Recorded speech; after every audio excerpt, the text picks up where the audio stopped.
Hear ye? Hear ye? We're here to discuss a bunch of things here on Fantasy Football Court.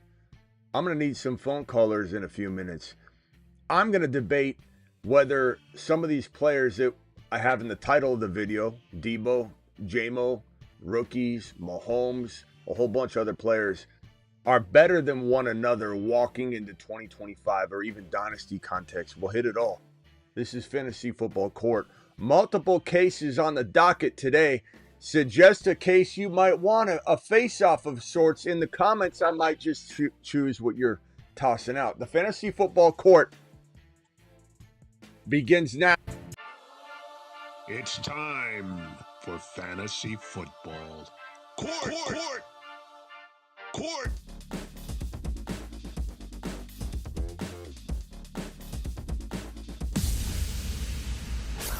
Live from the FantasyFootballShow.com studios. It's the Fantasy Football Show.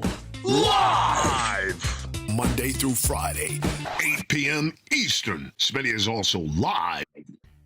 We're live whenever news breaks. We're live Monday through Friday, 8 p.m. Eastern, like this very show right here. Hit that thumb up button on the way in the door. We just crossed over 32K, and we're on our way upward, and it's because of you. I work for you.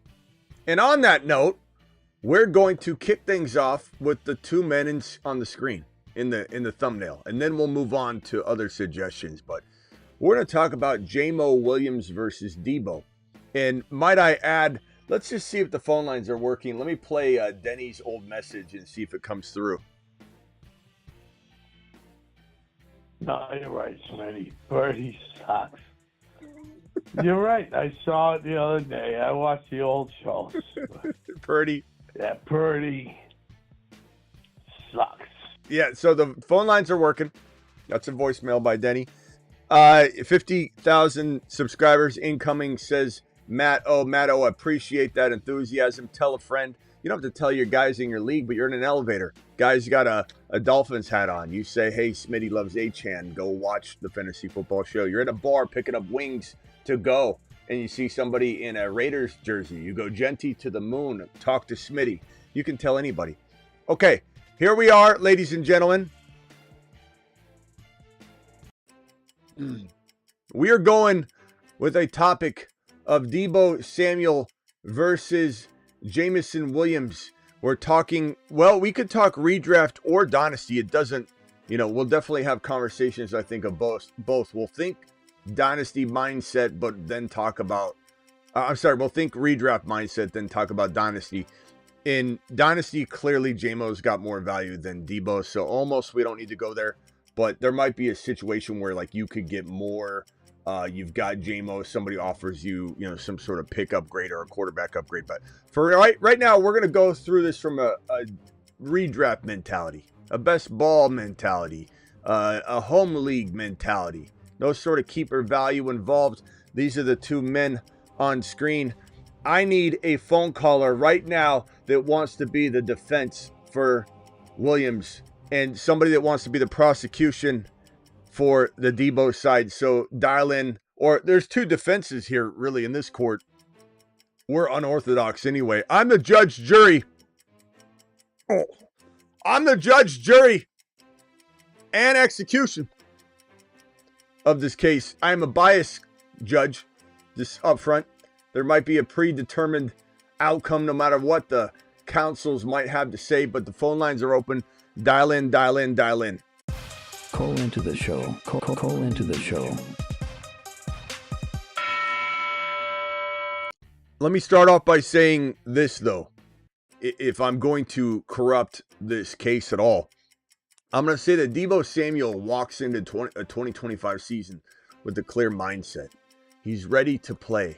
He would have probably failed if he stayed in San Francisco. Do you understand what that means? That means if Deebo stayed in San Francisco, he would have busted. He wasn't happy there. They weren't using him properly. Shanahan runs his players into the ground.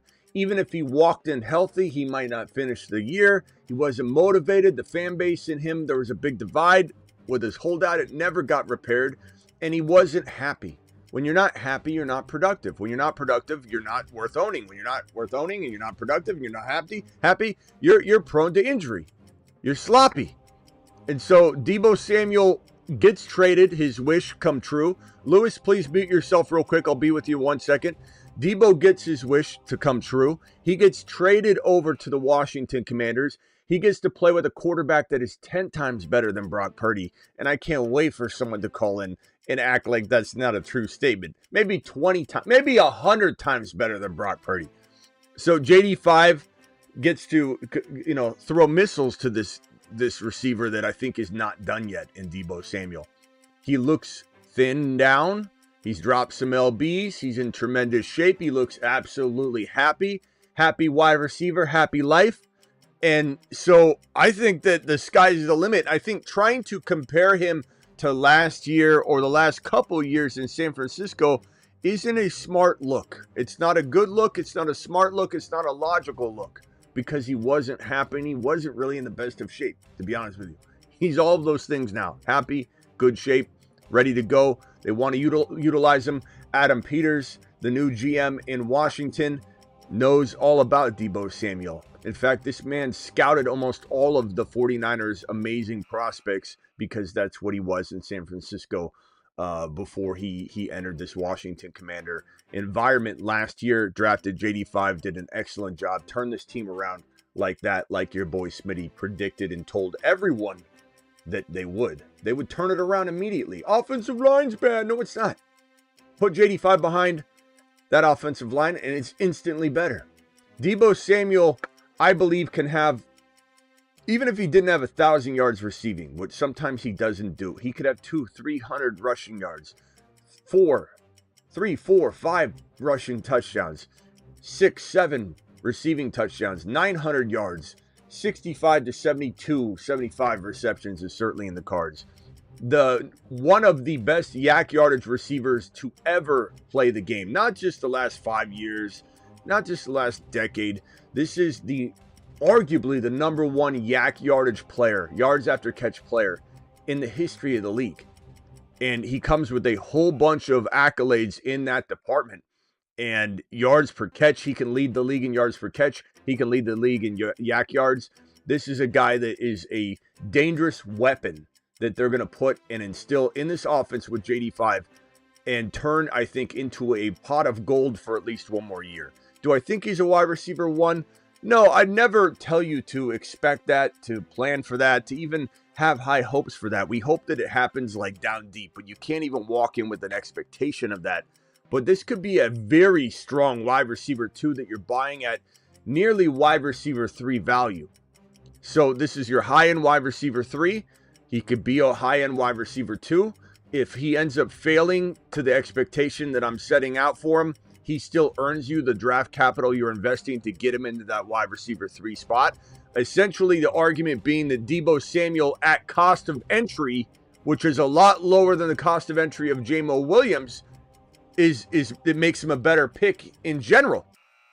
Now, if we're trying to argue just apples to apples here, who's outscoring one another, you can make a strong case that Jamo has a slight advantage, but then you start digging into it and you say, okay, I don't really think that this situation is something that just carries over and is exactly the same from last year. You got Ben Johnson gone. You got Goff maybe taking a step down, maybe not looking quite as good.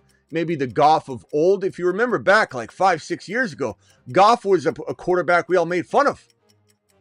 Oh, the Lions aren't going to go anywhere with Goff. Ben Johnson was able to change the perception and the play and prop up like Weekend at Bernie's a guy named Goff, and we all just watched it happen, expected it to continue, sure, because Ben Johnson was there. But there's a reality here that this entire passing attack has to lean a little more on the run to win the division. So, and I still think they do win the division because the division is not something that I believe will be as strong as people are expecting. I believe that you have a division that has some weaknesses in it, and I think that the Bears being obviously a glaring weakness, Green Bay being a team that has a lot of talent, but they could take a step back or remain in the situation I believe they were kind of in last year, where it's like Love took a step back. They didn't have an identity. They didn't have a number one wide receiver. They drafted probably the worst wide receiver you could have drafted in this NFL 2025 wide receiver draft class to become that once in a blue moon first round wide receiver. This guy Golden has never had a 1,000-yard season in college. And we got some Jayden Reed news we'll talk about today. Jayden Reed potentially thought to be maybe scratching the trade market. And then he met with the team today because he was unhappy about them drafting 2 wide receivers, one of which was a first-round draft capital wide receiver. And the team alerted Jayden Reed today that he is still the number one option on the team. So I really do still like Jayden Reed. You guys know how much I like him. They did not use him properly. And they still, I don't know if they will. He's kind of a sleeper. Jayden Reed's falling so late. He kind of is an intriguing pick at this point. I kind of like his cost of entry. But anyway, neither here nor there. You got this J.J. McCarthy. Do they believe in him? Do they not believe in him? Is he ready? Is he not ready? This is an easier to win division than people think. And I think at the end of the year, this won't look as strong as people. There's a lot of question marks here. I think Detroit wins the division, but they crawl a little bit more than they run to win it. And I believe that at the end of the day, they run the damn ball even more. I don't think Jamo as the not second option, maybe not even third option on the team, fighting to be the fourth option potentially, is going to get as many looks as people think comparatively to last year, and how people think he's going to springboard off last year and explode. Now, if St. Brown gets injured, that's a whole different ballgame. But I believe this is a very close call. Neither one is considered the number one option on their team. JD5 runs so much, you could almost say that Deebo is kind of the same amount of option pecking order material as Jamo in Detroit because of the way that the Washington offense is run. So you could literally say, well, yeah, he's not the number one or number two option. He might be the number two option, but is he really, when JD5 is running so much, looking fantastic doing it, by the way. JD5 running the football just gets me excited. Let's go, mashed potatoes! Yeah, buddy. But I could understand an equal argument here. So I'm gonna go to the phone line here. We've got Lewis on the phone line. Let me hit the phone line number one more time. We need a defense for both of these guys. There's no prosecution here. There's just 2 defense counsels that we need. Lewis is on the phone. Hold on one second, Lewis. Let me hit the phone line here and then see if we can get another person in here. Call into the show. Call into the show. Okay, Lewis, I might cut you off to merge somebody in, but go ahead, Lewis. Which player are you defending today? What's up, Smitty? 1,000% got to go with Deebo. Okay. First of all, let me get this out. I don't know if this is a conflict of interest as being a counsel. Are you a Niner fan? Nah, I live in Miami. I have bigger miseries. Okay. Are you a Commander fan, though? No, I wish, but no. Okay. I'm not. Okay. Hold on one second. You qualify then. Hold on one second. Let me merge Travis in. Okay, Travis, I got you on the line here. You looks like you're defending Jamo Williams, if that's at all possible. Look, you got to defend when somebody needs a defense. They need to defend. If no one else calls in, I'll defend. Okay. Go ahead, Lewis. You have 30 seconds to a minute, depending on how effective you are. We might just cut you off and send you on a lap, because sometimes we get somebody in here and they go, well, I think Deebo's, he's a good boy. He's a real good boy. I like the jersey number. Your Honor, as much as I think Deebo is a good boy, I have more for you. Okay, go. I really believe Deebo is the guy, just because of more than anything else, he's in a scheme that already has an identity offensively. Didn't lose their offensive coordinator. Let's start with that. Let's start with the fact that if Terry McLaurin goes down, obviously Deebo goes up. But not only that, the running game in Washington isn't figured out either. You don't think they're going to do that, a little more running schemes with Deebo? And last but not least, Zach Ertz had, 65 receptions last year? Zach Ertz is, 45 years old? He goes down, or better yet, he's probably a better version of Zach Ertz in that offense. I think he just plugs in holes in so many possibilities with Washington, not to mention he got a way better quarterback. I think that's about 30 seconds right there. Okay. Better quarterback than Goff, clearly. A team that wants to scheme him in ways that, that they did in San Francisco. I believe that is going to be the case with Kingsbury. I think Kingsbury could easily find ways to use him. I agree with those points. I think the downside people are going to have, and I'm going to ask Travis to defend Jamo, not necessarily tear down Deebo. So if I was to come up with a negative, I'd just say, injury risk and age is the only thing people can throw at this conversation. And while that's a pretty strong argument, if you truly believe that in your heart of hearts, you believe this guy's not going to stay healthy. But the one thing that makes me feel differently about that is he came back last year. And I told you he was going to get traded. I told everyone Deebo would get traded. He would have got traded before the season started on draft day if the Bills had made that deal that they moved down twice for into the 2.1 and ended up taking Coleman after they slept on it. And the Niners got screwed because they drafted Ricky Parasol on the consideration that there were the likelihood that they were trading Deebo or Ayuk on draft day, on day 2. But at the end of the day, the way I look at this is Shanahan had Jordan Mason basically stub his toe, and he put him on IR. Why? Because he was a restricted free agent, and he didn't want him to continue to increase his value dominating between the tackles like Jordan Mason did. Mashed potatoes! For all of us, as we relished in that here on the channel, we're big Masonites here. Jordan Mason to the moon this year, too. In Minnesota, I think at some point he gets some touchdowns and could have an 8-touchdown season, 10-touchdown season. But anyway, I think that watching Shanahan be conservative with Mason because he didn't want, and then he just let him get traded for. It was ridiculous. What a dumb offseason the Niners have had back to back. Okay, so anyway, Deebo, what's he do with Deebo? Oh, this is an older player that's had injury issues. You're just gonna showcase him? All of a sudden, Shanahan's using him all over the field. Constantly, he's returning kicks. He's out there catching passes. He's out there when games aren't even close. And he's just utilizing him. Why? To show that he was healthy. And I said this from the I'm like, there's no way Shanahan would be using Deebo right now in a nothing burger season with nothing to play for anymore. And that's when they were using him right at the tail end.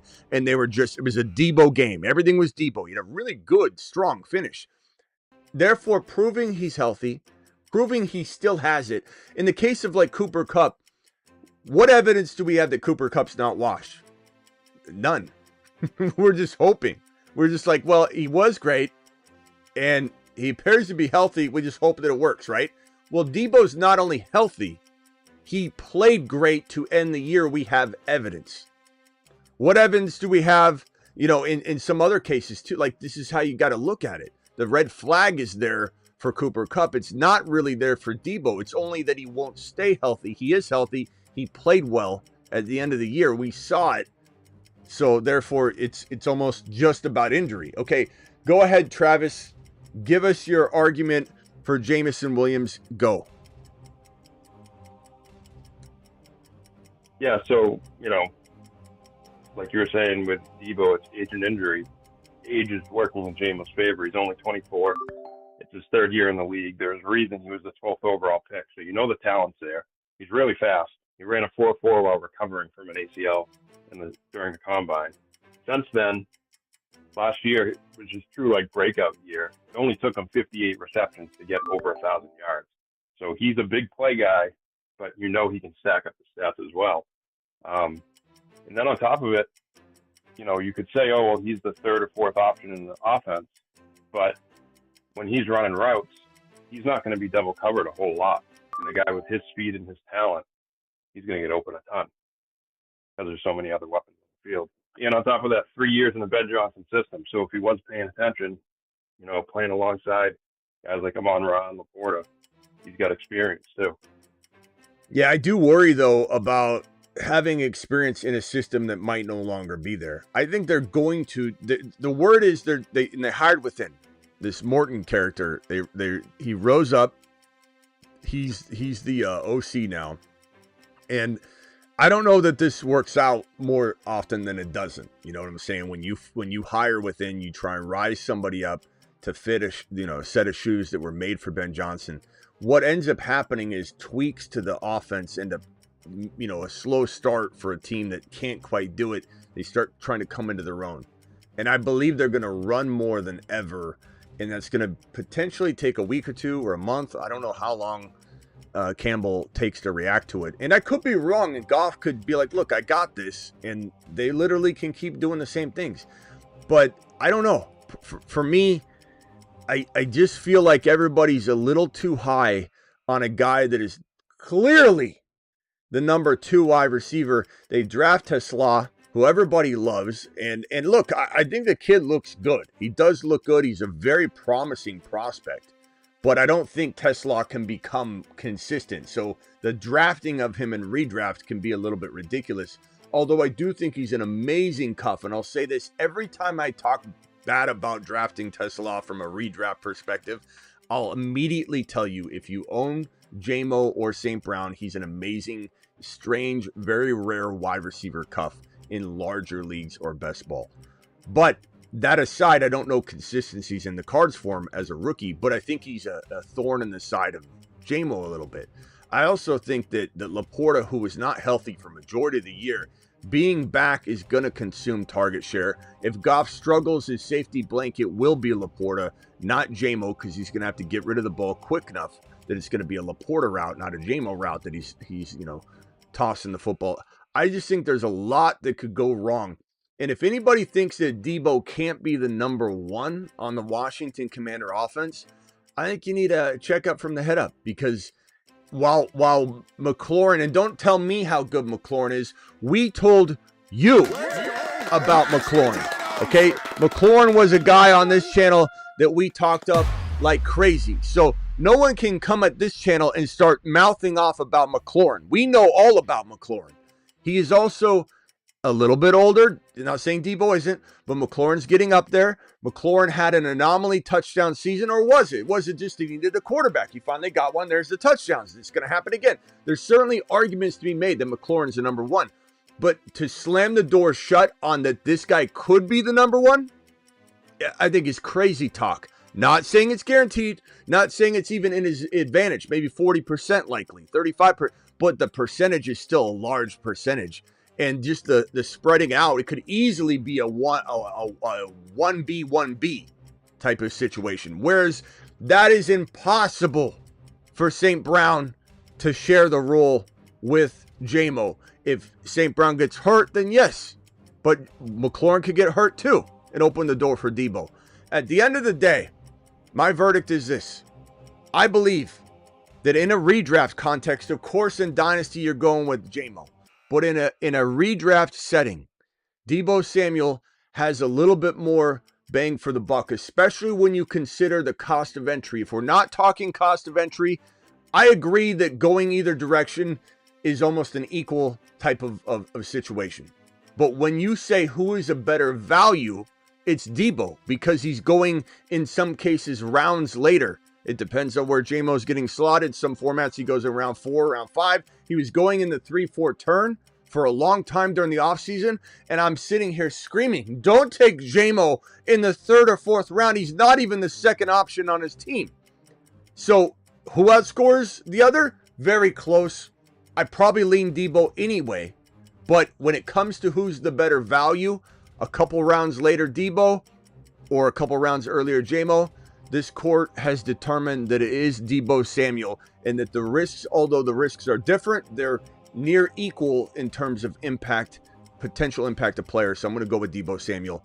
On the exciting, up-and-coming Washington Commanders, which is the passing game is going upward. I believe that the Detroit Lions passing game, even if it doesn't tank off, and I hope it doesn't for Gibbs' sake and St. Brown and Laporta, but I think it tails a little bit off. So give me the better, stronger offense in terms of passing. Let's go with the Washington Commanders, Deebo Samuel. Case closed.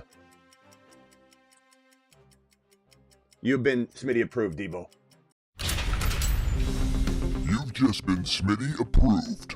It truly is a very easy to argue case on both sides. Now, Travis, what side did you want to take? We forced you to be the defense for Jamo. Do you like Deebo better?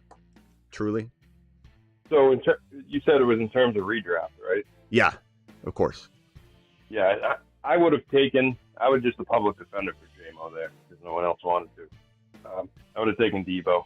The only pushback I would have on Deebo, like you said, he can be the number one. The only pushback I would have to say he might not be is that once in his career he's at 1,000 yards receiving, and only twice in his career has he even gone over 1,000 yards total yards from scrimmage. And I know that's mostly because of injury, but so I don't know numbers wise. I know I'm only talking numbers wise, but that's my only doubt with Deebo being the number one. But I love him where he is in Washington right now on that team. You know, it's crazy though. I believe these numbers are right. I don't know if Travis, you can deep dive real quickly on yards after contact or broken tackles. Maybe if you just broken tackles or confirm these numbers are correct. But yards after catch, he was 30th in the league last year. Yards after contact, he was still number 3. He was still number 3. If this is correct, I believe it. I'm pretty sure it is. Broken tackles. The guy was injured, missed time, didn't play well, was not used right. He was number 7 in broken tackles for wide receivers in 2024.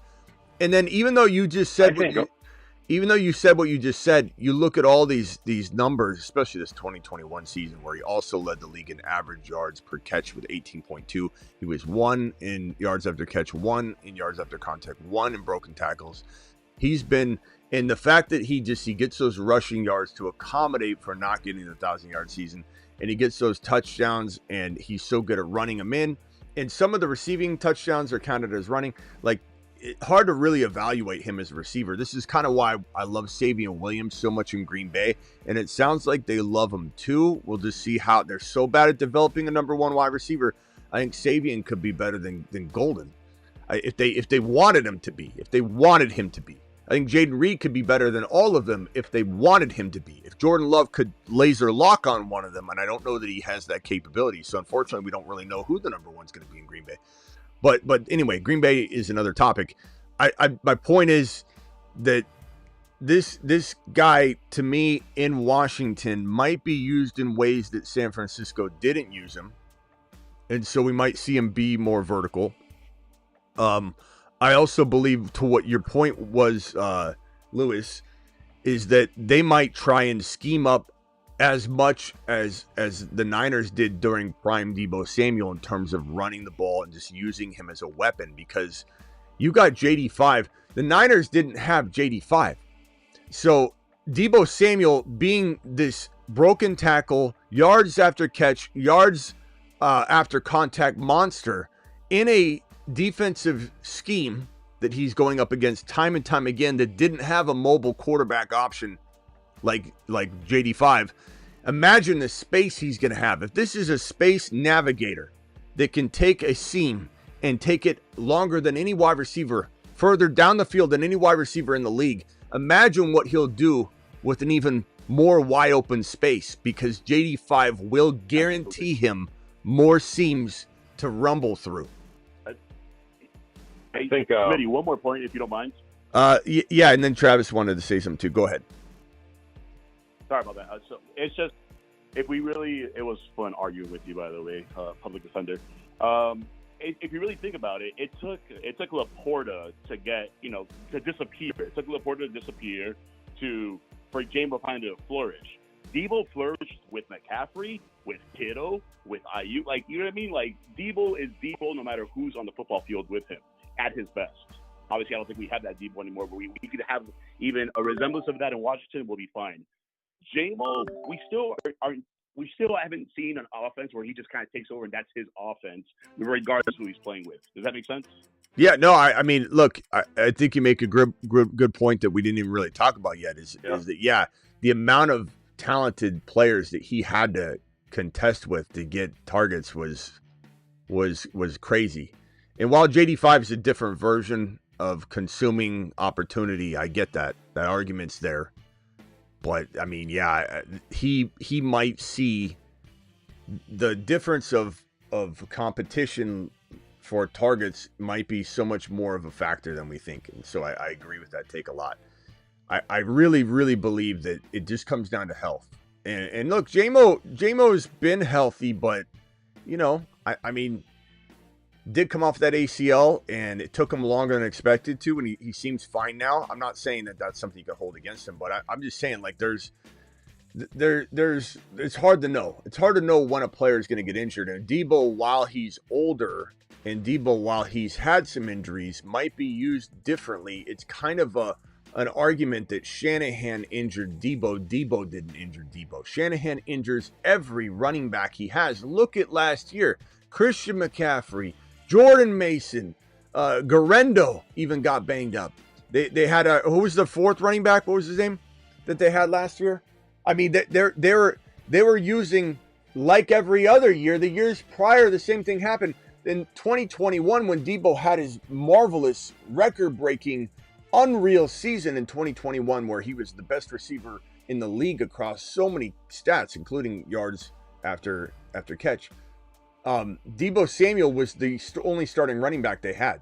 Everyone got injured, and it was Deebo under center or behind the quarterback, just taking the ball as a running back, not a gadget player, not a wide back. He was taking handoffs as an RB full-time for multiple games straight because everybody was injured. So you could make an argument that Deebo's not injury prone, that Shanahan just kept breaking him. He kept scheming him up. And look, there's a lot of movement in this Niner system to where you have unbalanced coverages in different things. Like you're pulling you're so much pulling and movement and pre-snap motion that you have a running back going up against a linebacker. You have a lot of things that end up causing injury to players because of how crazy and complex and how much movement is involved in this offense. So someone tries to peg, why do the Niner running backs keep getting hurt? Why do the Niner players keep getting hurt? Their offense is super complex and it puts players in vulnerable spots. And people can say, no, it's not true. Everybody's running up against a defensive lineman. No, again, you have players blocking bigger players. You have players mismatched and out of place when the ball is snapped.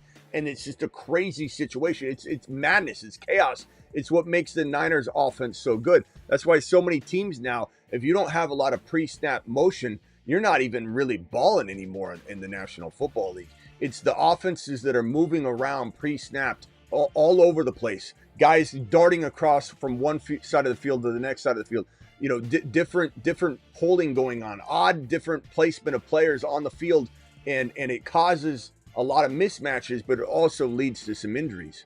So Deebo Samuel might not be put in as vulnerable positions in Washington in Kingsbury's, air attack and arsenal, but he'll definitely be used in a crazy way. I like this, man. I think it's going to be a great fit for Deebo. And Jamo, I mean, let's realistically, even if everything stayed the same, which I don't think it will be, St. Brown's the number one. The number two, I don't know if it's Jamo or Laporta. You could make an argument that Jamo might barely be or tied with the number two spot in targets, but I think a healthy Laporta is going to come in. So a healthy Laporta, I believe, trumps Jamo in terms, especially when you're trying to, the trust factor, and if things are collapsing a little more than normal, you're looking for that safety net, not a Jamo route that you can't even hold onto the ball long enough to deliver a pass to Jamo, who's stretching the field a little more. Laporta is going to be wide open, or waiting for to save Goff's life. So I think he's going to get a lot of safety net volume. So then you have okay, you got St. Brown, then you got Laporta. Now, can you really say that Jamo is a better or first look option over Gibbs? I think Gibbs is going to catch a ton of passes this year. And so I think at best you're tied with Jahmyr Gibbs. I don't know. I don't understand where the hype is. This feels like a cultic following, as I say, gets perpetuated by more loud voices that make it seem like you're at a concert and 100,000 people love you, but there's 5 people in the front row spread out across the very front row that go, "You suck, this band sucks." And you literally absorb that and you're like, God, this whole stadium hates me. And it's really just those 5 people are so loud. Now there's more than 5 people that love Jamo, and it's not built on hatred, but my point and emphasis is that I believe that the Jamo crowd is so loud, it's intoxicating to people that might be wavering, and it influences them and then just starts building. It's Jacoby Myers, It's Deontay Johnson. It's Jalen Waddle. There's so many other players that it's the Jack Besh movement, which I like Jack Besh a lot, but everybody acting like Tesla is going to be amazing as soon as he's drafted. That Coltic following immediately. He's not even getting drafted in 18-round drafts. So you got to be really careful. The Jamo crowd, the people that are so loud are the ones that own him already. They have some stake in the game, and they're trying to defend him to the moon. And we were one of, if not the biggest Jamo channels in 2024. It was trade for James Cook, trade for Jamo Williams, start Jamo Williams, start James Cook all season long. And admittedly, those weren't players necessarily pre-week one, but it was a week one movement. Go get them. They're going to have a great year. This is something you want to be on board for. Buy them low. Start them now. Don't take them out of your lineups. And Jamo and James Cook helped win leagues. So I don't want to hear anybody think there's negativity or someone can say something about the love for Jamo or Cook on this channel. But there's a time and a place to say it's climbing too high. Today's price doesn't equate to the investment the way that it did last year. The price and cost of entry to get in on Jamo or Cook, especially even in week 1, 2, 3, buying them low, or if you drafted them, that was a home run. That was like drafting Higgins in the middle rounds last year versus the second round this year, which I want no part of unless I'm in a best ball draft and I've got Chase, Higgins, I go for Burrow. It's worked really well, but that's only best ball. I would never take Higgins in a non-best ball draft in round 2. I take him in best ball, but not non-best ball. Cultic followings. Jamo, the Cultic following behind Jamo is getting out of control. He's not the number 1 or number 2 for his team. He's not. And if anybody wants to call it and argue Jamo, I'm fine with it. And I'm not saying it's an impossible scenario. But if anybody's like, this is crazy, call in. If you just like, I barely like him more, I'd like to hear your argument. And I'm not going to call you nuts. But for people that go out of their mind, like this isn't even close. Like, oh my God, what's he talking about here? Let me answer these 2 super chats real quick. Chip with the $1 hauler. Appreciate you dropping the $1 hauler. Dub with the $5 hauler. Need help getting rid of Tyreek and DJ Moore in Dynasty. You should have did it last year. Dub, we can try, but it's going to be near impossible to get rid of these 2. Who would you recommend targeting? I'm loaded at running back and quarterback and tight end. Just drafted Hunter. There's almost no way you can go to somebody and say, I'll trade you my $5 bill for your $10 bill. People are just going to say no. The only thing you can do is use them as an accoutrement or an accessory in a trade and say, here is my Tyreek Hill and a second rounder in a rookie draft, or Tyreek Hill. And honestly, I'd probably use a first rounder, because the only thing you're going to be able to do is get rid of Tyreek Hill, use something that's gravitating, polarizing. So a first rounder can do that. And then you go after one big, strong monster. Would I get rid of Tyreek Hill in a first rounder for Bucky and try and get something back? That's something I'm looking at, because I know that he's got some doubters and people that are holding Bucky. It's kind of like a hot potato. They think they may need to get rid of it before it all explodes on him. So Bucky, I'd give up if it wasn't a 2025 first rounder, I'd do Tyreek in a first and a heartbeat for Bucky.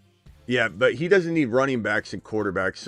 So receiver, I would say MHJ is very doubted, but in Dynasty he's less doubted, but he's doubted. Oh, true. Okay. I think, honestly, I would trade. Let me go to thefantasyfootballshow.com rankings, where you guys can get your bold predictions year-round, rankings year-round. Everything is year-round over at thefantasyfootballshow.com. Let me pull up my rankings here and see what I could cook By up. the way, Smitty, that running back you were thinking about was Patrick Taylor. The Patrick Taylor. Thank you. Yeah. He actually ran for 109 yards last week. Yeah, I mean, anybody will. And there's another, probably tonight's show, we'll be talking about Jordan James a lot tonight, because at the end of the day, and I'll put this up right now just while we're on the topic. Actually, remind me Jordan James right after this. Let me finish the wide receiver conversation here. So wide receivers that are kind of doubted right now. Garrett Wilson's got a little doubt. You could do a first rounder and Tyreek Hill for Garrett Wilson. You could do Marvin Harrison Jr. You already got Travis Hunter, which is fantastic. Rashee Rice for Tyreek Hill in a second. Try and not give up a first if you can on that one. DK Metcalf straight up for Tyreek Hill. Xavier Worthy in a second for Tyreek Hill. Devontae Smith straight up. Would you take Deebo Samuel straight up for Tyreek Hill and just say, look, I'm going to let the wheels fall off on one of them. I might as well get some production this year.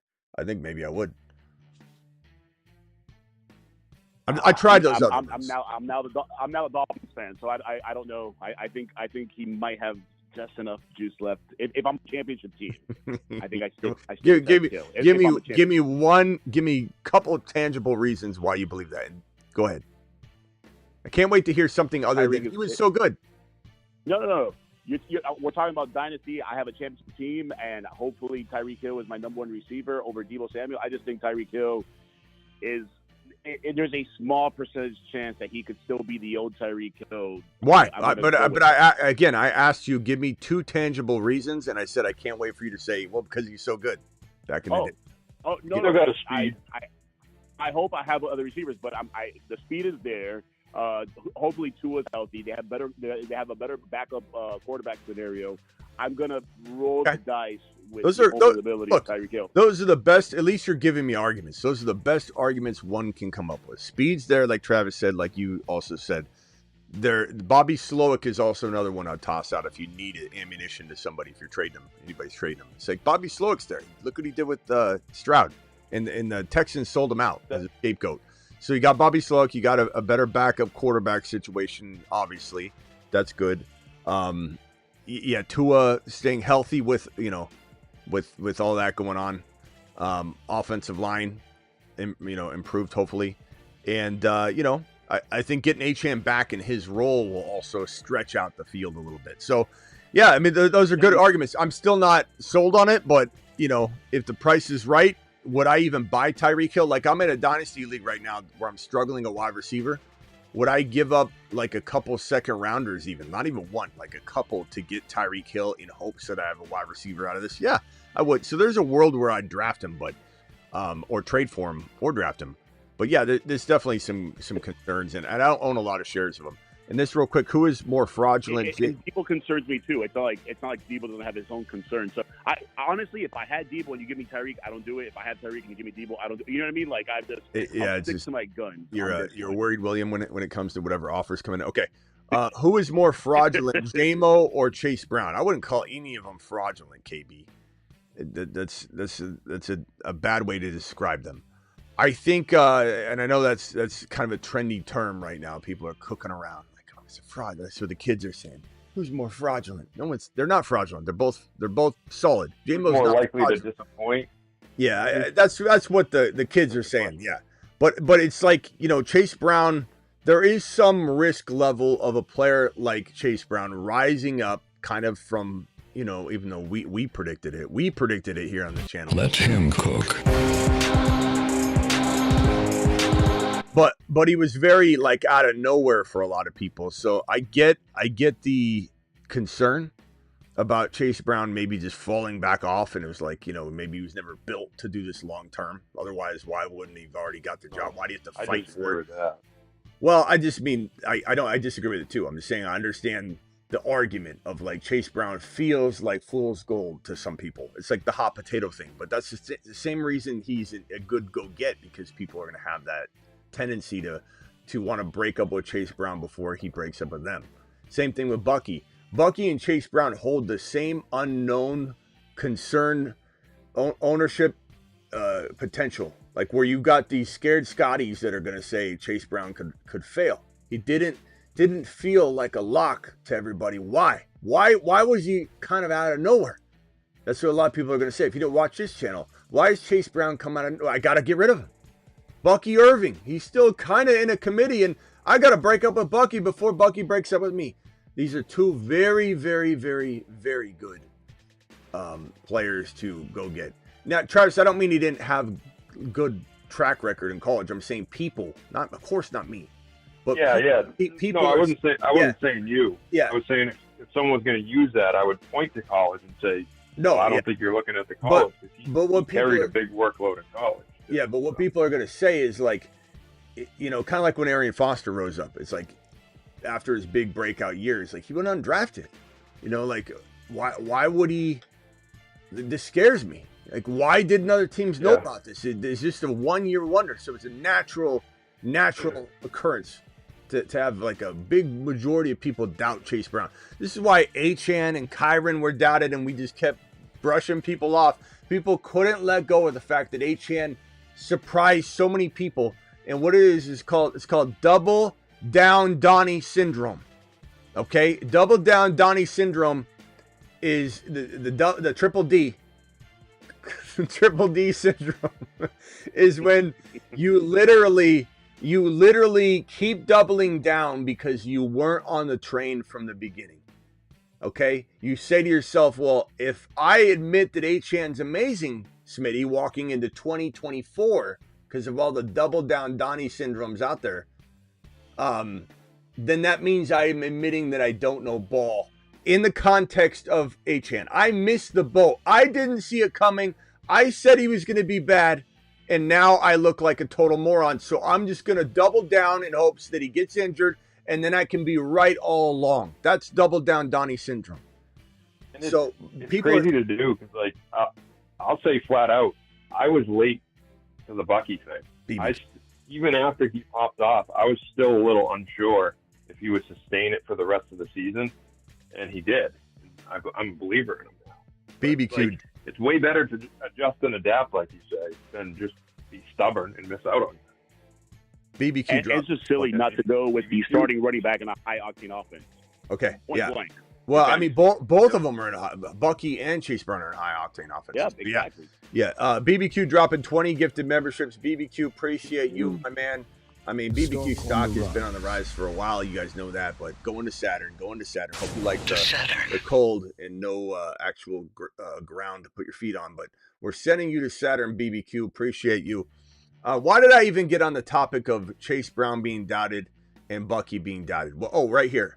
Jamo, Chase Brown, fraudulent. So, Chase Brown, don't fool yourself. There's no fraudulent stuff going on here with Chase Brown. It's double down Donnie syndrome. It's scared Scotties. It's all of that and more. Jamo, unlike Chase Brown, is not the number 1 for his team. He's not the number 2 for his team. And for everything that I've just said, it would make me a little more skeptical that he's going to deliver upon the expectation that has sometimes put him at the 3-4 turn. These guys are going in the exact same draft territory. So give me the guy that's the running back 1 for the Bengals versus maybe the third, or sharing the third, maybe the 4th option for a team that just lost Ben Johnson and has Goff as the quarterback. Well, but Goff's so good. Okay, we'll see how good he is without Ben Johnson. And we'll circle back and reconvene. Thank you, KB, for the super chat. It looks like KB might have dropped another one. Who's more valuable at cost of entry? They have the same ADP, so everything I said just is exact because they have the same ADP practically. If they had different ADP, we can maybe make a case for Jamo. Later cost of entry is better than Chase Brown, but Chase Brown is going right around the same territory.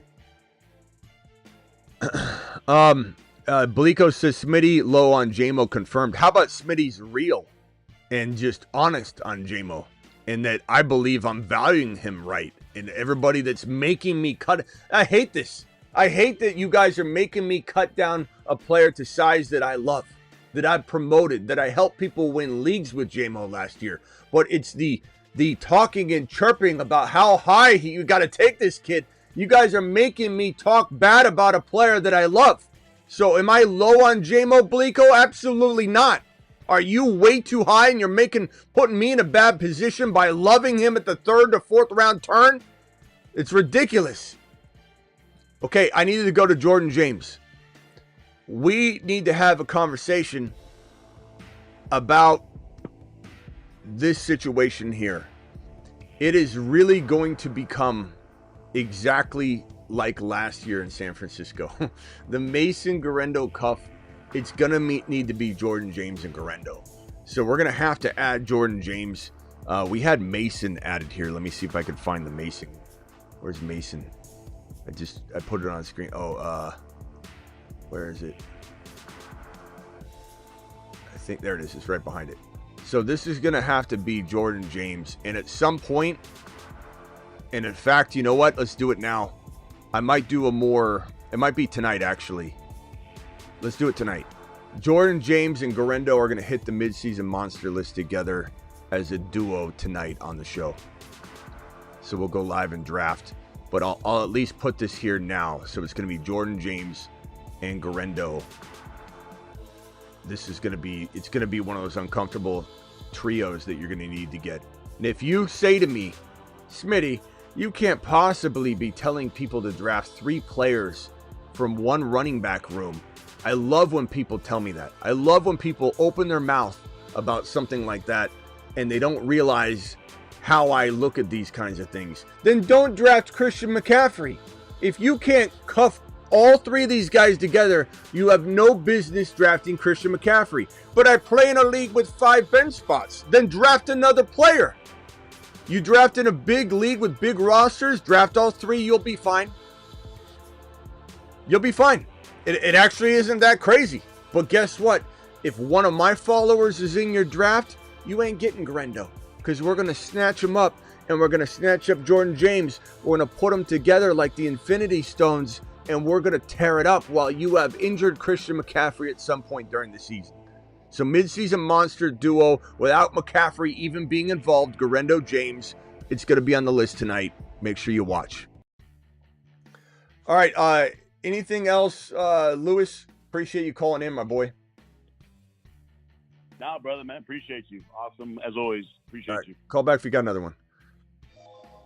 We did have some news real quickly. I'll just briefly go over it. We had Jaden Reed again. This was kind of like when it first came out. I was like, oh my God, is there going to be a trade request or is there going to be something going on? Adam Schefter reported that the Packers met with Jaden Reed's agent, Drew Rosenhaus, and Rosenhaus gets things done to clarify his status with the team. And the status was clarified, and it came down to the team saying you are still the team's top wide receiver option is what the words were. Now, whether you believe that or not, it's definitely an alarming thing to hear for Matthew Golden owners that they're talking like that. I still very much like Jaden Reed. I always have. You always see me talk him up. Even when I got to talk down the Green Bay situation, you hear me just get frustrated every single time I talk about the wide receiver room in Green Bay, because this should have been Deebo Samuel 2.0. Even if it's a different version, a little lighter version on the running, but could be heavier on the receiving and be equal to Deebo in value. This could have been Deebo Samuel. And I almost wish this was a trade conversation where they walked in there and they said, what are we doing here? And they trade him away to a team that can utilize him properly. But it sounds like he's going to stay. It sounds like he's been told he's the number 1 option. It sounds like he's not leaving the lineup, which means that Matthew Golden's got to do all of his things from one of the other wide receiver spots. And Savion Williams got talked up today as well, which has got to be alarming for Matthew Golden owners. That is just a more Jaden Reed news. Hold on one second. I think it's right here. Yeah, here it is. Savion Williams, Packers OC, talking about this kid, said there's a zillion ways, different ways, to use Savion Williams in this offense, and this is why Savion is such a deep sleeper. I just don't trust Green Bay, so you can't go all in on it because it could fail, not because Williams fails, but because the Green Bay Packers fail. So the likelihood of good execution here isn't extremely high. It's hit and miss. It's 50-50. They'll know what they have. But Savion Williams is Deebo Samuel. He's every bit Deebo Samuel as any player I've scouted in the last 5, 6, 7 years. He looks like Deebo Samuel on the field, plays like him.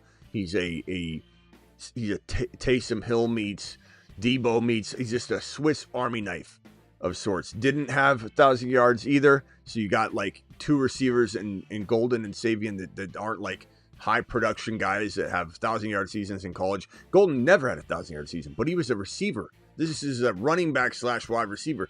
I'm really excited about it. The only problem here is this is what Jaden Reed was. This position, this Deebo Samuel-esque position, this wide back position. So now they're going to run, and they've even confirmed this, that Reed will run less this year to keep him healthy. I hope that helps him. I don't know. It probably could. And Savion Williams kind of gets, moved into that wide back role. Now, what will be interesting and what would be, in hindsight will be damn, in retrospect, actually, we'll be like, damn, should have known. Is what if Jacobs got hurt? Like, what if this kid got like 8 to 10 carries a game? I don't know if they're that smart, Green Bay, because this is that kind of player. He can do everything. And he's not really a wide receiver. He's not really a running back. And that is a tough player to develop in this league, though. It's not like the likelihood of success is like extremely high with a player in between. But he's so exciting. But the main thing I want to say here is you have 2 bad pieces of news from Matthew Golden. Jaden Reed confirmed is the one. Whether that's true or not, we'll find out. Savion Williams excites the offensive coordinator and this team to a high level. And Golden doesn't have a profile that deserved first-round draft capital, and he's never had a 1,000-yard season. There's a lot of concern. Shane right here says, why is Sharps and Walker above Monty and Gibbs?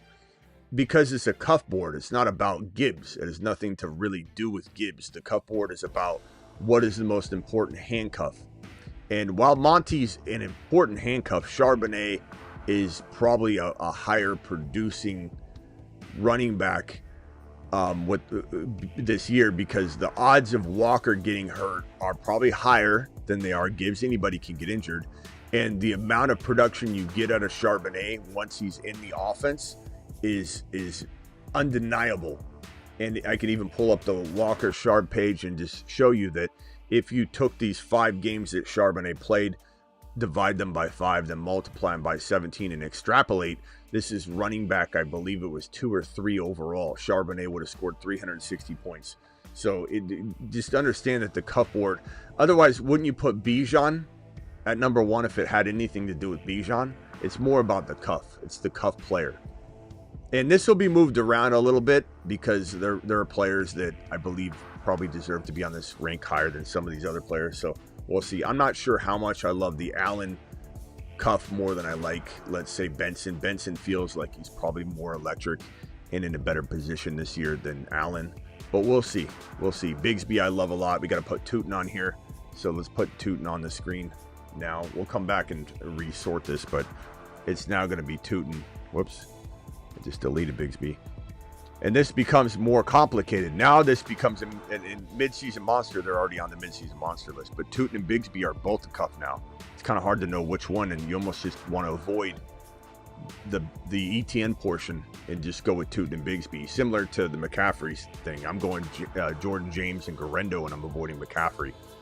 So let me put this right here. So Tootin's right here, Bigsby. All right, Travis, what else you got? Yes, just going back to the Deebo thing a while back, I wanted to say that like last year he was banged up, but I do put part of the blame on him. He let himself get out of shape, and I don't think his whole mind was in it. And I'm not saying it's just him. This happens to athletes. If they getting older, they're banged up, they see the writing on the wall. Everyone has a shelf life, whether it's with a company or a boss or a relationship, whatever it is.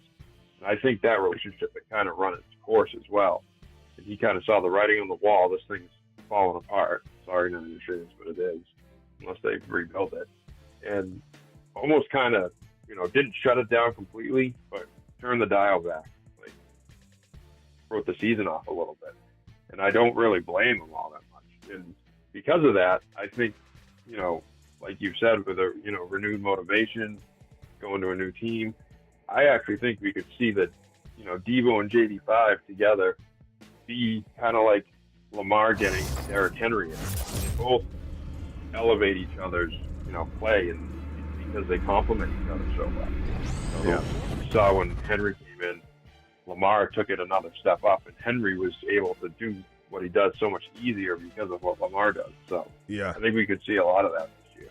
I don't know how many years it'll be for, 1, 2, maybe 3. But this year for sure with Deebo. Yeah. I think they. Yeah.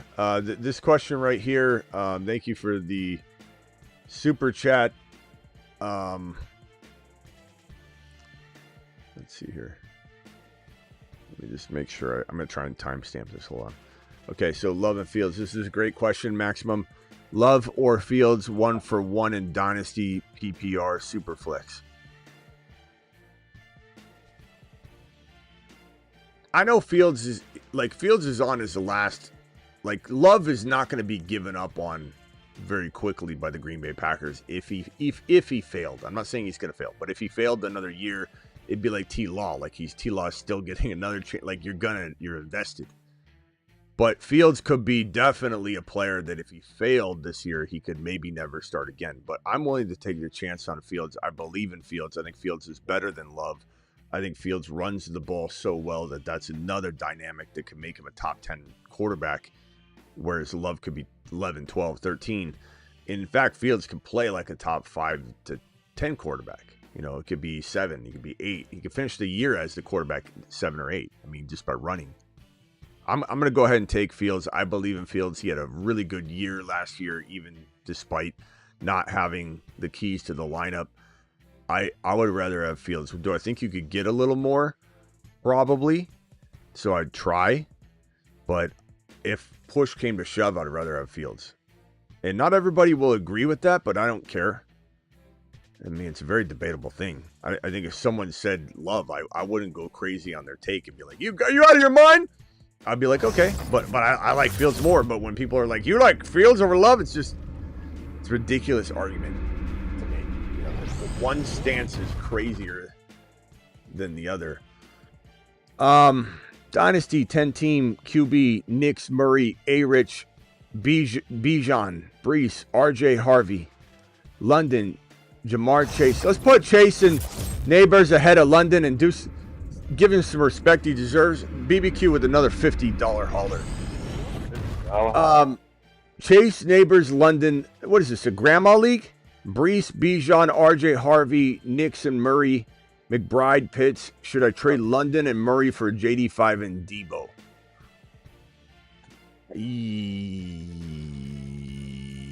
Yeah, because he has Chase and Neighbors, right? Yeah, I think I would. I mean, you got Worthy. You got it's a 10 team. It's a 10-team 1 QB, so you want that top. 10 teamers is like you got the ability to way overpay, and in a 10-teamer, people should not way over accept because their team's loaded too. I can guarantee you that they got enough talent on the bench, or it doesn't necessarily make a ton of sense. But yeah, I think go get the upgrade. Throw Worthy or Jamo in instead of London, you know, or you could use Deebo this year, and JD5 and Superflex Dynasty is the number 1 overall. So that's an easy trade. It doesn't look as easy at a glance because of the fact that, you know, you're giving up London, but London is not even he's like maybe a top of round 3 guy or mid round 3 guy in a Superflex. Yeah. It's different value. Wide receiver 3. JD5's 1 overall in a Superflex. Shador and Will Howard to start week 1. Golden becomes wide receiver 1 by game 6. Why are people sleeping on Fields? He's got Wilson, Brees, and Taylor. And another thing, the only thing we've ever really disagreed on much has been Golden. And I get it, BBQ. I get it, you know. But again, how much of that is early investment in him, I don't know. Maybe you haven't drafted a single share yet. But Golden, I don't. I just... We'll see. I like the idea of Howard starting week 1 unless Rodgers, and we heard word today that the idea that Rodgers is going to play for the Steelers is starting to take shape again. So I don't know if Rodgers comes back, you know, if Rodgers plays and comes back and plays football, he's starting week 1. But anyway, Howard I think is a very good prospect. I think that the Steelers should move on and just use Howard, develop him, and to see what happens. I think there's no sense in putting Aaron Rodgers in there at this point. But anyway, I think as far as Fields, I agree with you. And people forget that Fields and Garrett Wilson played together in college. Like I don't know why no one ever talks about that. Fields and Garrett Wilson were teammates in college. And Fields has a history of laser locking onto wide receivers. There are times where he did it with Pickens, but it wasn't fully the same because they didn't give him the keys to the lineup. He was literally forced to run the damn ball. And it sucked to watch Fields handcuffed. He had the playbook this thick instead of a playbook this thick. They were like, just do these 4 things. And so he couldn't really utilize Pickens to his full potential. But he laser locked on DJ Moore, turned DJ Moore in Cleveland into a top 5 to 7 wide receiver. But Garrett Wilson played with Fields in college. Their rapport is this. So do you think he's going to laser lock on Garrett Wilson? He knows Garrett Wilson's tendencies. It's like going in the backyard and playing catch together. So Fields and Garrett Wilson are going to explode. BBQ with a $50 hauler, by the way. So thank you, BBQ. Hold on one second. My boy. Thank you, BBQ. Give me $50. Unbelievable. BBQ dropping missiles. Go ahead, Travis. Did you see anything? I was reading that I guess Pickens made it known that he preferred Russell Wilson at QB. So kind of odd. Well, I wouldn't blame him because they didn't let Fields throw to him. So, I mean, I would probably say the same thing if I was a tunnel vision, drama queen like Pickens, who I still love in Dallas. But yeah, I wouldn't blame him. Like, hey, who got you the ball more? Well, I mean, Fields was handcuffed to a chair, and sitting under center. And they just hand him the ball and push the chair around. Like, of course I'd rather have Wilson in there. But, how was the question asked? I didn't see the interview, but I don't really care because I know what I saw. Pickens. Yeah, I don't know. It wasn't a big thing. It was kind of just like a note in the article. But. Yeah, I don't know. Real quick, how many receivers does the team usually keep? Is it 6? 6 receivers? Definitely varies. There's no. I don't. It just depends. What role can they have? Yeah, Christopher Smith in the chat was just said, "What are your thoughts, Smitty, on Jalen Polk?" And what I was going to say real quick before you give your thoughts was, I hope he gets another shot, but basically, there's 3 spots maybe for 5 or 6 guys. They have Diggs, Williams, and Demario Douglas locked into 3 spots already. And after that, you have Baker, Polk, Bourne, Mac Hollins, Efton Chisholm, undrafted guy. Well, Baker and so that's 6 guys in 3 spots. Javon Walker and Baker are still on rookie deals, and they're cheap, and their commitment to them might make them keep at least Polk. But I could see them getting rid of Mac. I could see them, but you never know. I mean, they may have gotten. I hope they get rid of Mac, but they may have seen. They may have not seen enough, or they may have seen enough and not seen enough at the same time to say, okay, well, Javon Baker, bye. They could do that, but they would make sense for them to keep the young guys that are still cheap. So we'll see. I don't know. Yeah. And plus, you could, a lot of times they'll cut, practice squad a guy, bring him back, practice squad a guy, bring him back. Yeah. So it's not like it even necessarily means anything. How are we feeling about Jaden Blue? Says Andy. Andy, thank you for the $20 hauler, my boy. Coming in strong. Super chat alert. Andy, bring in the super chat heat. A $20 hauler from Andy saying, you like Jaden Blue? Looks kind of like HN. Think he carves out a role. Yeah, I think he can. I like Blue a lot. The thing about Javonte is that he's failed, and he could fail again, and it wouldn't be surprising if he failed again. But yeah, Gump, you can go ahead and call in. I'll lift Gump's ban from the phone line. Did I even block him? I don't know, Gump. After your last debacle, I don't even want to talk about it. But Gump, you need to behave on the phone line and no weird antics. Keep it football related. You ever get out of pocket again and talk about something wild like you did when you've done this twice now? You will not get a third chance. So I will open the phone lines up for Gump again. Hopefully I didn't block him. If not, I'll have to unblock him. But really crapped the bed last time. But Gump, you can go ahead and call in. Yes, you do owe your bet, your bucket of chicken. How are we feeling about Jaden Blue? I like Jaden Blue. And I think, at some point he starts some games, unfortunately for Javonte, but I'll be rooting and cheering for Javonte. I really hope Javonte is able to prove everyone wrong. I really, really hope it. I'm not betting on it though. I can't bank on it anymore. We've seen it fail. No. So I'm not gonna be on board the Javonte cost of entry train. We kind of were back and forth on it in the offseason, I'll admit, but right now I feel like taking a stab at a different player. So it's a good question, but so Jaden Blue, to answer the question, Jaden Blue, very, very, very good running back, 5'6", maybe 6'7", depending on how you build, but definitely 5'6", a very good 5'6" running back to grab. Very much like Jaden Blue. And let me pull up his stats so we can go over a little Jalen Blue action. Rock out, you're live.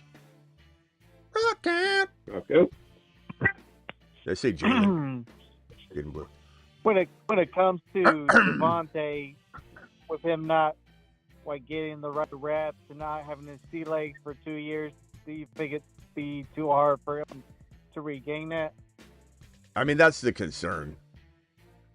That's definitely the concern. I just don't, I'm definitely going to be excited. The moment I see signs of life, I'll be on board, and I'm okay saying, look, I conducted this train a long time ago, but I admittedly got off the train, but I'm back on. Is there room for me? I'm sorry I abandoned the train. I admit I did help build this thing, but I definitely left. Yeah. I definitely left, but I will be rooting for him. I'll be right there rooting for him. And real quickly, Jordan Blue, just so we can have a little context here, the concern would be, and it's always a concern, Gump says, I'll call in the beginning of the season. You guys then really busy trying to deal with family issues and rebuilding burn up house, 325,000 in damage. Okay. All right. Gump, that's fine. Hang in there, Gump. You take however long you need, I guess. That's a long time. Call him before the season. He's taking we're talking about the rest of half of May, June, July, August. You're going to take a 4 or 5 month hiatus? Okay. 700. I bet he calls within 3 days. I'll be back in 4 months. He'll call in 3 days. 730 yards and 8 touchdowns, 5.4 carry, nice yards per carry. But this is not a big volume guy. He had 65 attempts the year prior in 2023, 15 attempts in 2022, and only 134 attempts in 2024 for 730 yards. Not a high volume guy. The receiving was nice, 368 and 6 touchdowns, 42 receptions.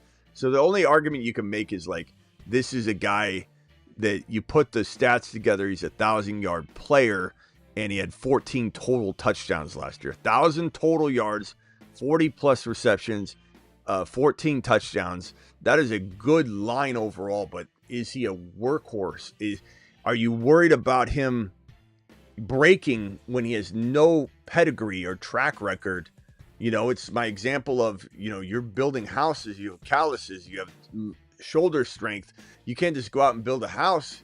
You're gonna break down by noon. It doesn't matter how strong you are. You can have really strong wrists. You could be really coordinated with a hammer and nails, but you aren't built for it. So there is concern about Jaden Blue going out there. I'm not saying concerned enough to not like the situation, because he's the only other running back really, and Javonte's failed a lot. It's a nice back to take I'll call him a 6-7 running back. Your 6th or 7th running back. 5th running back, I'd probably even say I could find a better one. It's a good question though. I was just going to say real quick on Javonte.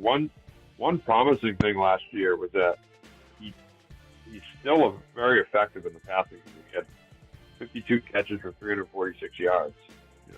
He had a lot of targets, 70. But that's one thing he's always been good at. It seems like he's still good at that. So if he can get his legs under him, be effective. I'm really hoping. I'm really hoping. Yeah, I am too. I'm the same spot as you. You can't count on it. The more I look at it, though, I hate looking at it. When I go look at it, I want to believe, and then I start getting myself in trouble. Because, man, he was so good in North Carolina. He was such a tackle-breaking monster. He came into the league as one of the best tackle breaking options in the NFL. You could literally call him the best tackle breaking running back in the game. Like right when he entered the league, he was already the tackle breaking front runner. Yep. And this is his 2024 line here at the bottom of both of these clusters of seasons here. So yeah, 2024, 70 targets, 52 receptions, 346, 0 receiving touchdowns though. And then on the ground, 3.7 yards per carry, blue, which is why he didn't keep the job. And 513 and 4 tutties. Just not it just sucks, man. It just and look at his yards per carry. 4.4 his rookie year, 4.3, 3.6, 3.7. It's just hard to back that. That is like saying, hey, this horse has never won a race. It never even finishes a race, and it's going to win the Kentucky Derby. Like, it might have as much talent as, as the next horse when you watch it practice or run one lap, and you're like, geez. But there's no track record. Yeah, his rookie year, he was stuck splitting with Melvin Gordon, and like, I remember every time you thought Melvin Gordon was going to fall off, he'd like do just enough to keep the carries coming to Gordon too. At the end of the split. So, Yep. Yeah, at the end of the day, to be honest with you, you look at this situation and you say to yourself, first of all, the Cowboys didn't crap the bed getting Pickens. That was awesome. That was such a non-Jerry Jones move too. I don't know if he's in a coma right now and his kids are making decisions or something like that.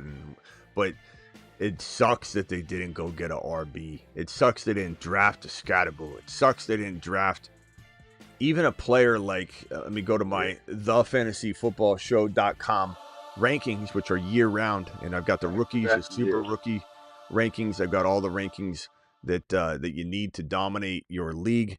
Let me pull up said rankings and just comb through the rookies.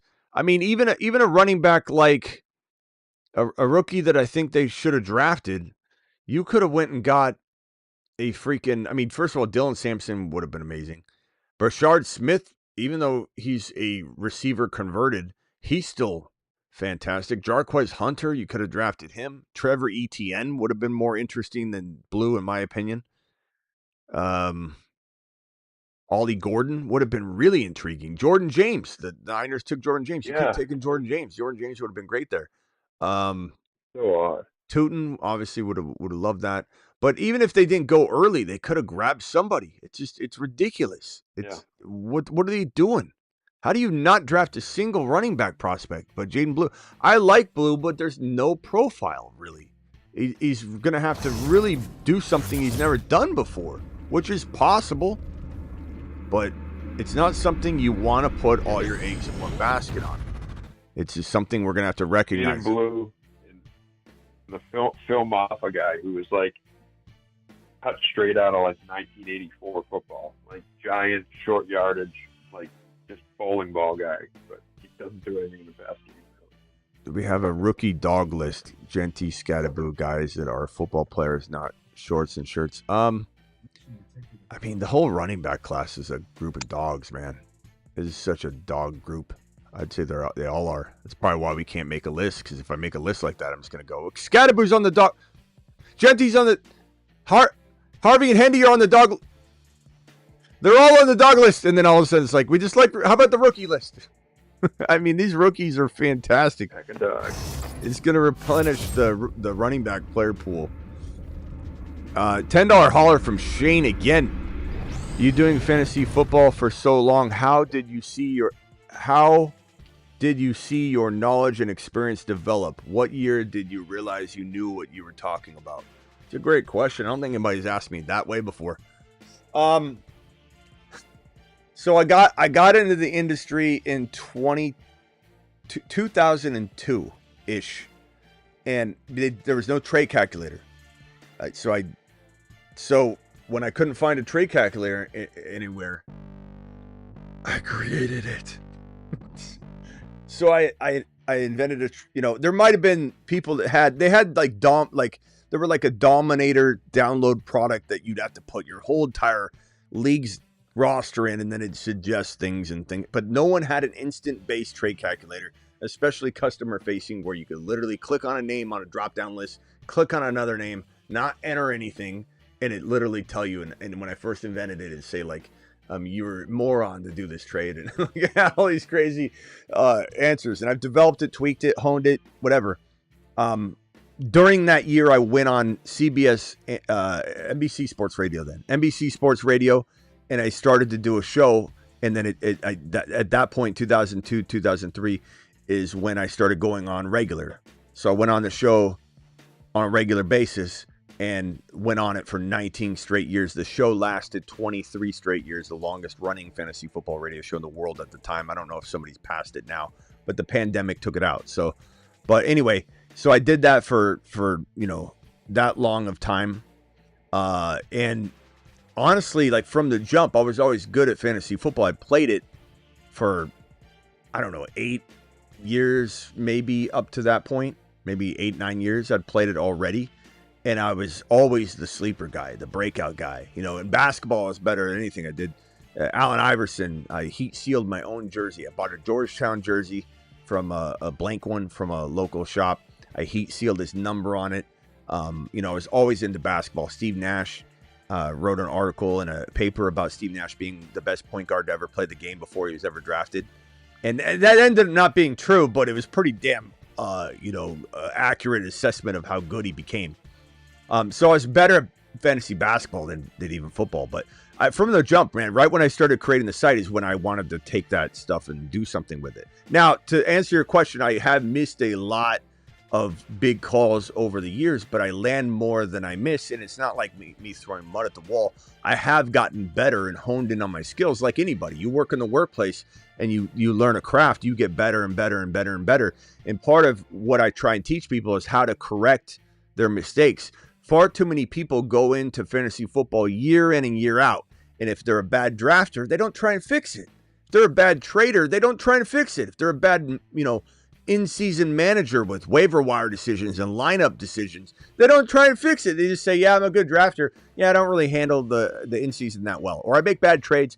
But if you try to improve upon all these weaknesses and turn them into strengths, you become a better. Like, why do people try and learn in their job, but they don't try and learn in fantasy? So a lot of that mentality of trying to help people hone in on stuff. But early on in my career, like in 2002 to 2008, maybe even up to 2010, the Arian Foster territory, there was a time where I would go maybe ham on situations before there was the support for it, and sometimes that still shines through for me where I'm a year early on some stuff.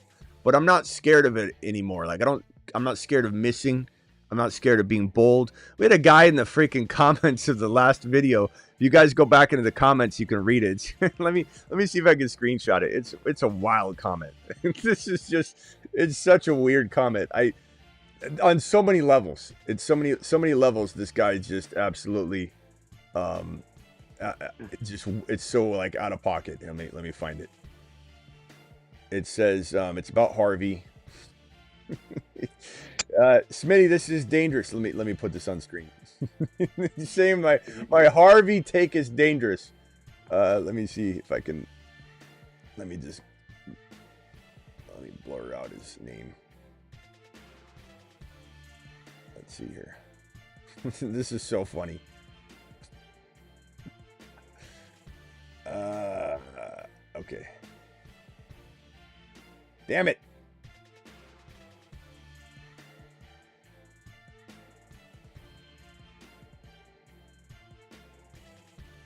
Hold on a second. I got to send it to my computer. It's going to take a second. But anyway, it's funny because people will say things like, Smitty, aren't you being a little bold, or are you being reckless with this? Or, shouldn't we wait to see if we have more evidence? It's like, what do you think I do for a living?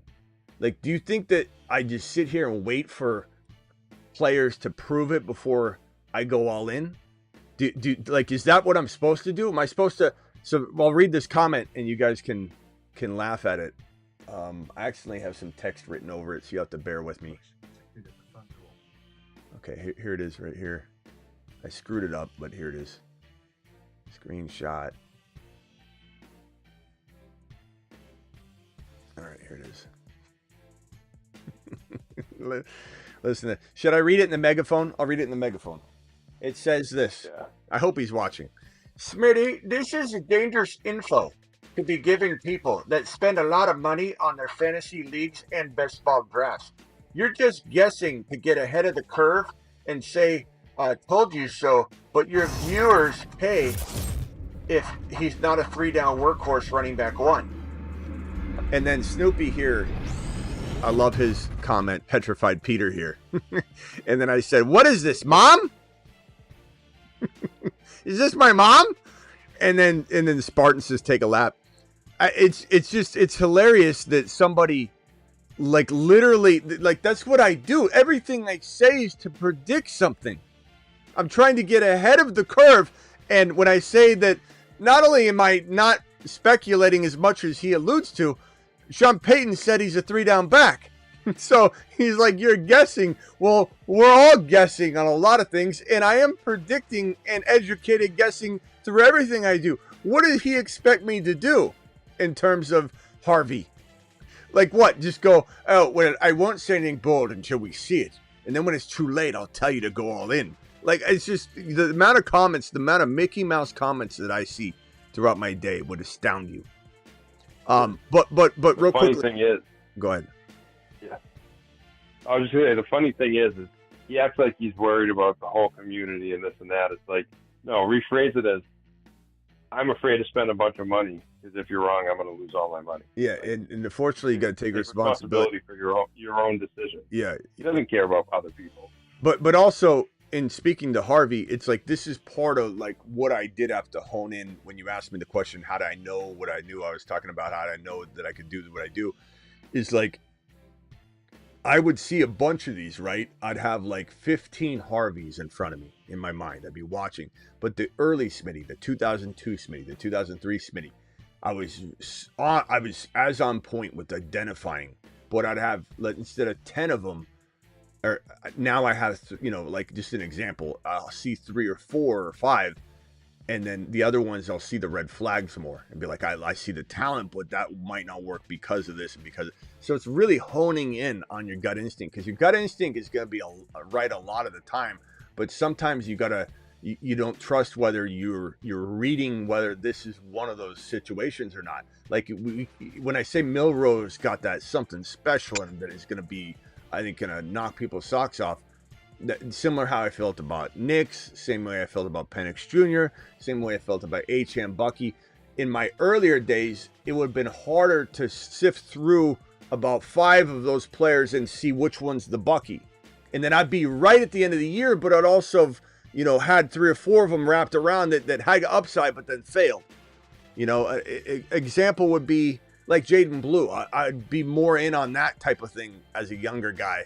That wouldn't look at, okay, he has no production, or the Matthew Golden. Oh, I'm hearing that he's fast. Everybody's talking about him. No one even cared about Matthew Golden before he ran his 40-yard dash. But like old Smitty would have got excited about the 40-yard dash. So like I have tweaked and matured over the years, and I think I'm becoming more accurate at landing things. But you know what's crazy though is injuries can take out a whole season, man. Like you could literally, one of the worst and best seasons I've ever had was that Breece Hall and Javonte Williams ACL torn season, because those ACL tears I could not avoid. They were not my fault. You can't even see that injury coming. It's like a nagging hamstring injury is going to be there. It was 2 ACL injuries to 2 of the top guys that we were talking up all offseason, but we nailed so many other things that it revived and helped us, But like injuries can really wipe out. You have injuries, ironically, take out 3 or 4 of your top 6, 7 guys you push all year long. The other thing that sucks about the bold prediction board, though, that the Moon Men, Mars Men, Saturn Men, and Jupiter Men, though, is that people will try and tie your entire success of a year on those bold predictions. Like as if I don't do thousands and thousands and thousands of hours of talking about other players and, go get this guy, go get that guy, trade for this guy, trade for that guy, in-season work, off-season work. It's wild to me. But yeah, it's a good question. And I've gotten better every year. And I've gotten smarter every year of learning my own tendencies, because I'm telling you, when it took many years to hone in on, okay, let that feeling go. There's a lot of other reasons why that can't work out. And that's where I've kind of come up with my risk map type of stuff too. Let me see if I can pull this up. I think, yeah, we haven't used this. I don't think we've used this at all this offseason, maybe. Let me see, where's my damn risk map? There it is.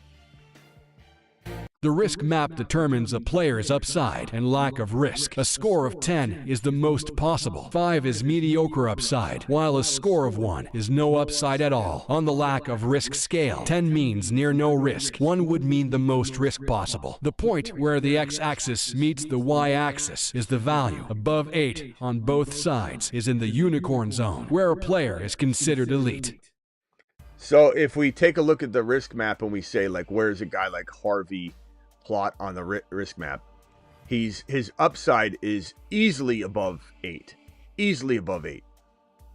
Could be a top 5 to 10 running back, not just top 10 running back. So he's easily above 8.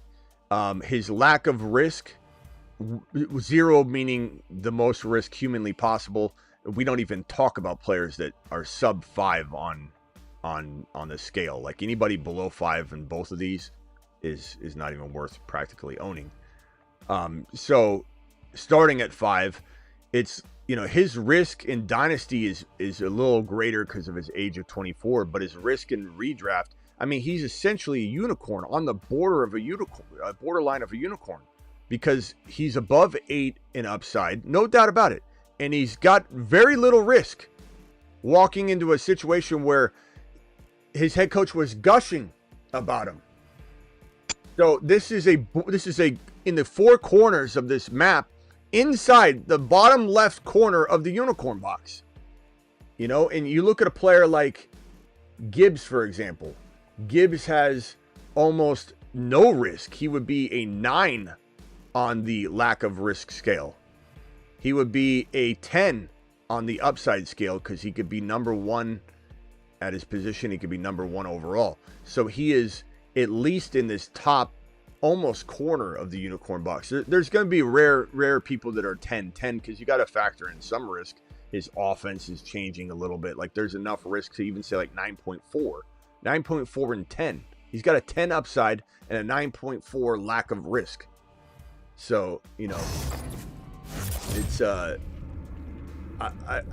you look at this and it's kind of like projections in a way. Like you can do rankings, but then if you do projections, sometimes your projections tell a different story. And you say, damn, maybe my rankings are too high, because when I actually project for them, I can't see this happening. And sometimes your projections can save you. This is very similar, in my opinion, where you look at this and you say to yourself, you know, this is something that can, you know, help you say, okay, there's more risk here than I'm really allowing myself to see. So let me try and come up with a player like that, like Jamo, for example, and why. And when you ask me how did I go to what I'm doing, I'm without even having to go through exercises like this, going through projections, I've actually gotten to a point where I don't need to even necessarily do that. I do this all day long, so I can tell you that that I plot Jamo, it's going to plot badly in one of these categories, but there's certainly a lot of upside with Jamo. But Jamo is going to have below 8, you know, on this lack of risk because of all of the things that I alluded to tonight, whether it's changing, you know, situation. His quarterback play might be a little lesser. He's got Laporta healthy for the season. He's got, you know, just a lot of things going. There's no way he's above 8 on the lack of risk. He's definitely in this red zone territory. However, is his upside carry him out of the red box? Maybe. I think, you know, he could be one of these borderline guys. Lots of more risk than these other 2 players, Harvey and Gibbs, on screen, but he has enough upside to slip out of the red no-go zone. You know, the red no-go zone is somewhere you don't want to go if you can. You know, you don't want to grab a player there. So Jamo does appear to, you know, get outside of that red no-go zone, but not because of the lack of risk part of the map. So it's a fun thing to plot. We'll plot guys on it throughout the year. We'll use it more often. But, you know, if anybody drops a $20 super chat and you want me to risk map somebody, you just drop it, put it in the comment. Hey, $20 hauler, put on the risk map, you know, Jerry Jeudy, or put on Tyreek Hill, or can you risk map these two guys for a $20 hauler? I got you. I got you. And we've got gifted memberships galore coming in. 5 from Wheel Snipe City. My boy dropping 5 gifted memberships. The man, the myth, the legend is back. Wheel Snipe. You've just been Smitty approved. Hey, Wheel. I'm glad to see your face, bro. Very glad to see you here. Wheel Snipe City came in one time and dropped like, he had one of those near BBQ and New Age Outlaw nights one time. A late Friday or Saturday night, he came in and just dropped massive gifted memberships. I thought maybe New Age Outlaw and BBQ were related to him when they first showed up. Travis, any player you want me to put on the risk map real quick before we jump out of here? I actually have a couple quick trade questions for you, if that's okay. Okay. So let me make sure. Okay, yeah. So Christopher Smith in the chat was asking, would you trade? He's got a team he believes can compete right now this year. So would you trade 2 first rounders? I'm guessing 2026 and 2027 for Bucky. You need to get more back. His team is competing. He can win it. This could be like 2 late first round picks. Then yeah, I probably would. Right. Okay. It's a lot to pay, but it's explainable. You got a team that's going to make these 1.11 and 1.12. You're going to win one championship, one of the next 2 years. Then do it. And it's a risk. Like, does he have risk? Yes. There's that hot potato concern that people are going to have, but that same concern people had about Achane last year. They had about Kyron last year. They had it about Achane and Kyron the year before. The concern people have for Chase Brown right now. It's the same hot potato, want to break up with the player before they break up with me type of mentality.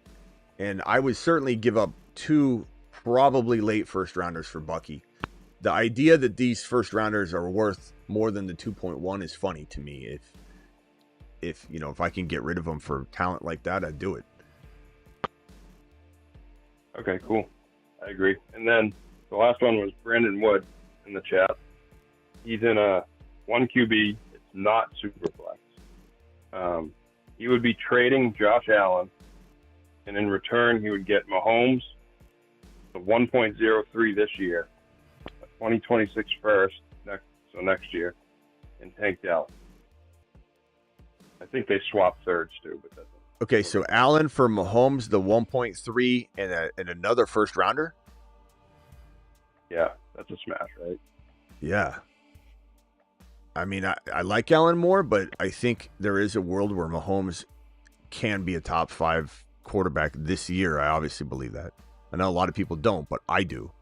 And you give me Hampton or Hendy or Harvey or Travis Hunter, and then I get an additional first that I could work into. Like, look at, he just got with Bucky. You could give up this pick, and this is a free pick right here. What if you traded this pick and you look at it like this? You're doing a second trade with a different person. Oh, hold on. Did I confuse it? It might be JD5, not Allen. Hold on. Okay, well, that's fine. So 20. Let's just say a 2025 first rounder. Now, you're not trading with this guy on the first rounder, but just saying that even if this is... I screwed it up. I didn't even need to ask you. All right, let me just finish this. Let me just finish this real quick, just because I think it could be helpful. But so if this were the case, and this first rounder that you're getting, if you were to throw that in to another trade and get Bucky, and let's say you had to surrender, so you're getting rid of that free first rounder. So I'm not even writing it in, but then I'm getting rid of my future 2027 first rounder. So 2 first rounders for Bucky, like that guy just overpaid. And now you're turning this deal into Allen and your 2027 first rounder for Mahomes, 1.3, and Bucky Irving, because you got a first rounder from this trade to give to that guy to include with yours to get Bucky. So that would be like how I build a team. And all of a sudden I'd have Bucky and Travis Hunter and Mahomes, or Mahomes, Bucky, and Hendy or Harvey or whatever. Okay, give me the trade. So it's the same trade. I just didn't see he has JD5 as well. Okay. So we're talking, so it's even more of a smash then, right? Since it's not like he's just giving up to Allen. Yeah. He has JD5, and it's the same trade. He has Allen, JD5 and Allen. It's a 1 QB. I mean, you almost say to yourself, like, but it's a smash, but at the same time, it almost does make it less effective for him because he's taking the value he could get for Allen and he's putting some of it into his backup quarterback. But this is still such a good value. Someone could come along and say, hey, you've got JD5. Oh, I see what you mean. But somebody could come along and say, hey, Smitty, you got JD5 and Allen. Just like I got Burrow and JD5 in a Dynasty League. And if someone offered me the 1.3 and a 27 first, I would take it alone for it. So, but I'm saying it becomes a lesser deal in a way just because we can't use it. Yeah, I get you now. Yeah. But it's still right, because instead of Mahomes, you might get something else. I get what you're saying. But he could, you could just hold both JD5 and Mahomes and be fine with it. But you could also try and shop Mahomes and a future pick to go get Bucky, or whatever. But yeah, I definitely would do that. All right, next one. No, that was it. Just those two. All right, I'll be back tonight. Appreciate you, Travis. Yeah, real quick on underdog. If they're going to be your wide receiver one, do you like JSN or Rashee Rice better?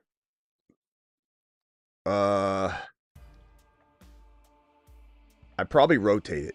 I think in some cases I will want Rice. In some cases I will want JSN. I think JSN's got a little bit higher ADP. He's more locked into the third round, whereas I take Rice in the third round. I'm kind of like, damn it, it's a little high. So Rice is more of a fourth round steal to me. JSN's a very comfortable third rounder.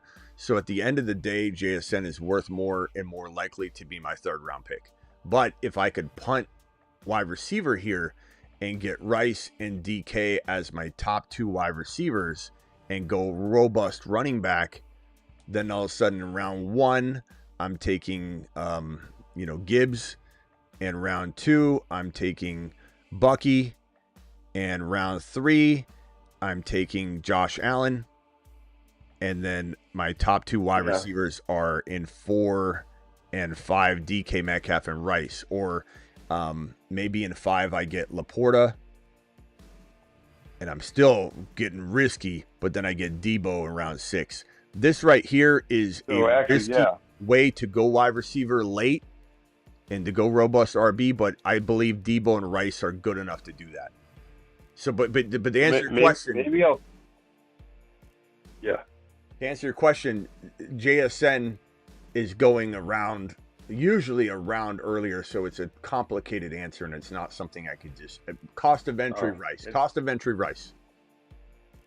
Right now, their ADP is 28 and 29 in this draft. Okay, so yeah, underdog Rice is climbing. So, I bet you in a non-best ball, it's still a little bit apart. Right. Yeah. But in best ball, I was curious on underdog. In best ball, I started Bijan and Bucky. I probably would rotate it. If there are the same ADP right now, let's say they have an ADP of 29 overall, I'm going to take one in one draft and one in the other. And I don't think there's a real good answer. I didn't think of that, so maybe I'll try the robust RB because I started Bijan and Bucky, so I could go Allen and build my wide receivers out. I know I'd have a lesser wide receiver now. I mean, look, you could even get DK and Deebo. DK and Deebo would still be interesting wide receiver 1 and wide receiver 2. Right. Yeah. All right, later, maybe bro. We'll try that. Call in the night. Thanks, Smitty. Bye. All right, guys, I'm out of here. Appreciate you all. Deebo, what drop do we end with? Let's go with the good old. We haven't done the Chase Brown in a while. A lot of people ask me to perform miracles on this channel. Smitty, make something amazing happen, and I say, you know what? I can. Watch this. Watch this right here. I'll take this and boom, and then out of nowhere, zoom in on this bad boy. Zoom in on that. They laughed when we said he was about to be an unstoppable force for all to see. With Chase Brown, get up.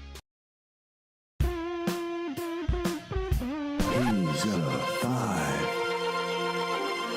JD5 is the only 5. JD5 is him, and now all can see. He graduated from Himothy University. Unleash the Washington Kraken. JD5 to Saturn and beyond. To Saturn and beyond. Supernova.